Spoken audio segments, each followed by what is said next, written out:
اور ملت کی تاریخی سرزمین پر بسنے والوں، میرے غیور بزرگوں، نوجوان ساتھیوں، السلام علیکم ورحمۃ اللہ وبرکاتہ۔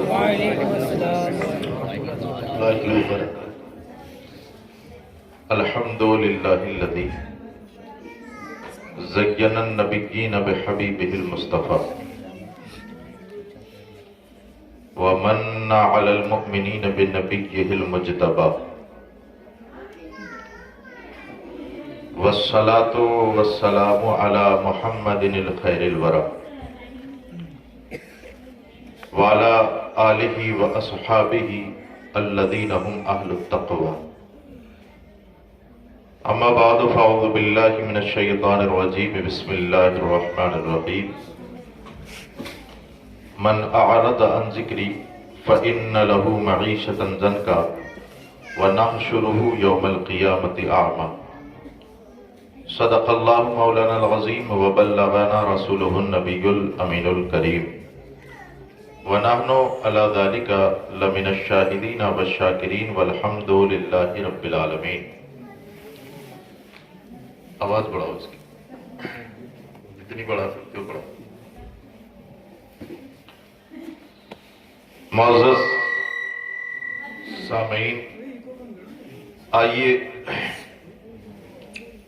ہم اور آپ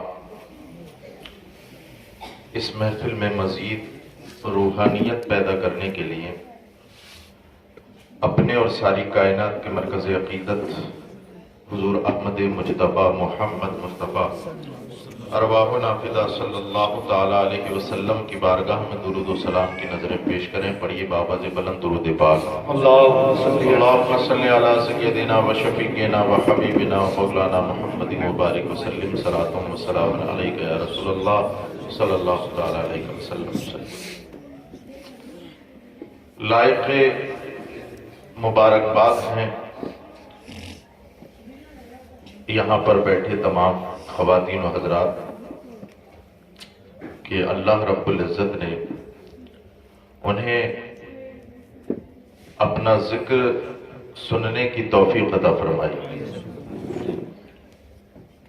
اور ساتھ ہی ساتھ لائق صد مبارکباد قاری غلام نبی صاحب کہ انہوں نے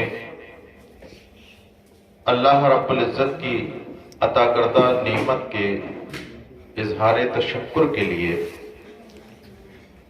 علماء کرام کو بلایا اور ایک دینی جلسے کا انعقاد کیا۔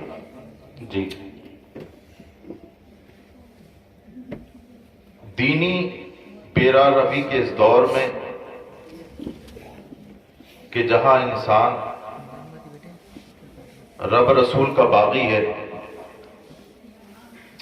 اور رسول اللہ صلی اللہ تعالیٰ علیہ وسلم کی شریعت کی کھل کر مخالفت کرتا ہے، ایسے ماحول میں کوئی انسان اپنے رب اور رسول کو یاد رکھے، یہ بڑے کمال کی بات ہے اور لائق تحسین اور قابل تحسین بات ہے۔ کون انسان اچھا ہے، کس کا تعلق اپنے رب کے ساتھ کیسا ہے؟ آپ کی خاموشی دو طرح سے مجھے محسوس ہوتی ہیں، یا تو تھک گئے ہیں یا بہت زیادہ غور سے سننا ہے۔ تھک گئے ہوں تو سلام پڑھ لیا جائے گا، بتائیے کیا کریں؟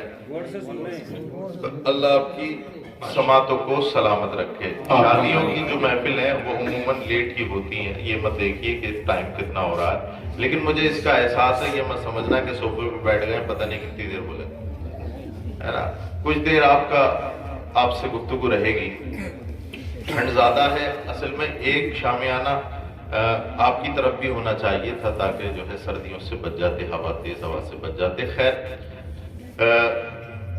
میرا یقین ہے کہ آپ کے اندر عشق نبی کی گرمی آئے گی تو یہ ٹھنڈ نہیں لگے گی۔ اے عشق تیرے صدقے جلنے سے چھٹے سستے، جو آگ بجھا دے گی وہ آگ لگائے گی۔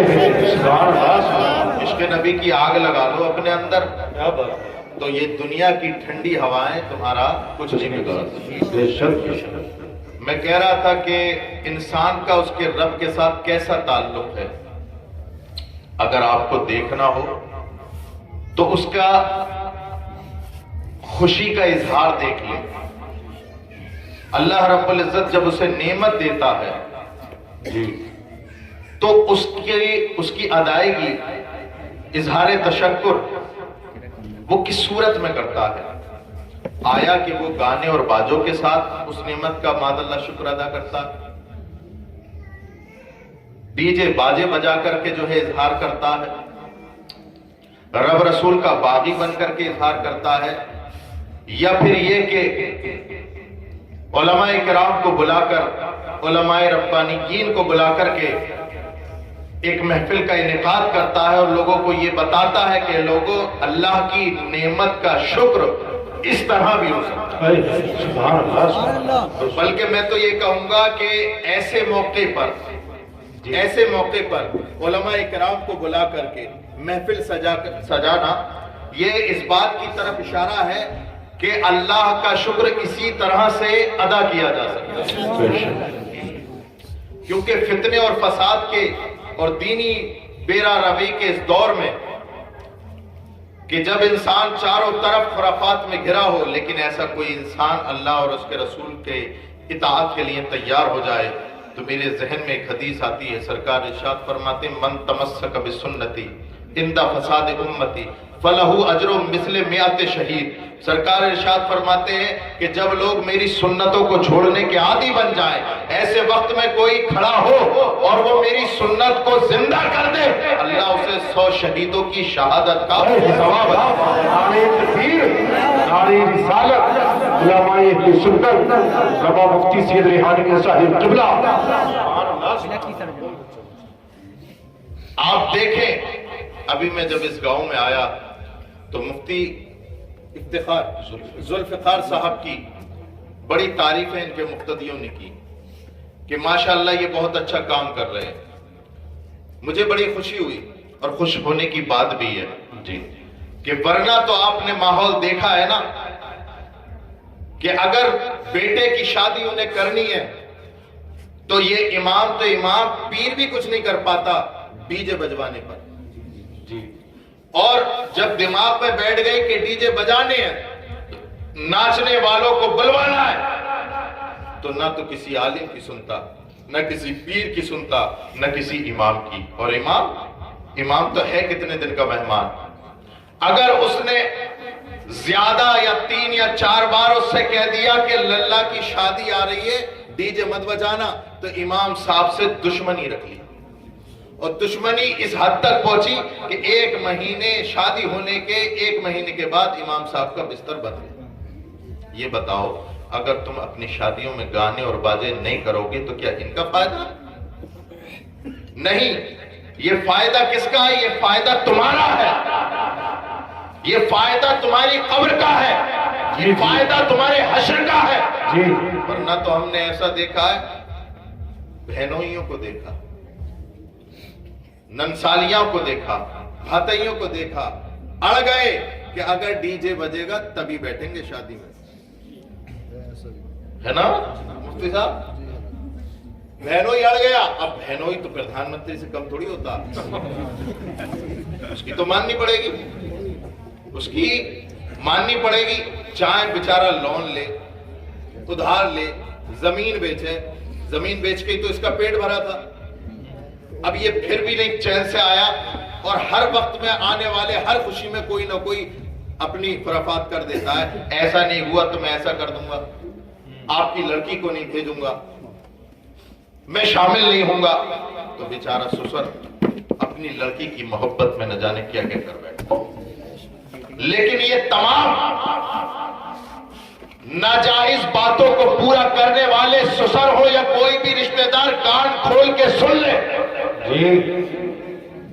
کہ قبر کے اندر جواب داماد کو نہیں دینا، قبر کے اندر جواب بھاتائیوں کو نہیں دینا، بہت اچھی. قبر کے اندر جواب رشتہ داروں کو نہیں دینا، قبر کے اندر جواب محمد الرسول اللہ کو دینا. ایسا ایمان پیدا کرو اپنے اندر، ایسا جذبہ پیدا کرو اپنے اندر کہ اگر تمہارا کوئی داماد بہنوئی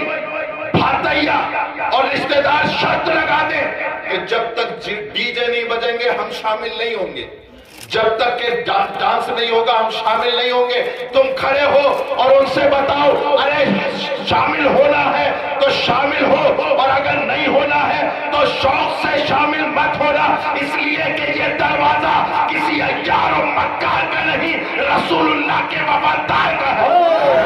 نعرہ تکبیر، نعرہ رسالت، نعرہ حسن، مسلک اعلیٰ حضرت علامہ مفتی سید ریحانیہ صاحب قبلہ، فیضان جنہٹا شریف، سادات جنہٹا شریف، جشن شادی خانہ آبادی، نعرہ